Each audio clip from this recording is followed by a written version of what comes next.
Hey everyone, in this video, let's create a gradient text effect in Canva. Start by clicking on the background and changing its color. Next, add a text element and type your desired content. Customize the font to lava and adjust the size and position of the text.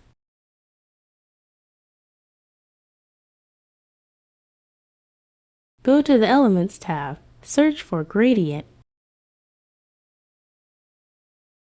and select a gradient graphic from the results. Drag it onto the page.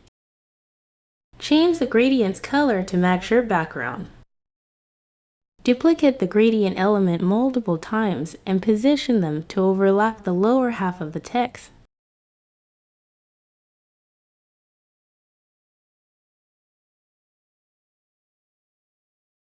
Go to the position.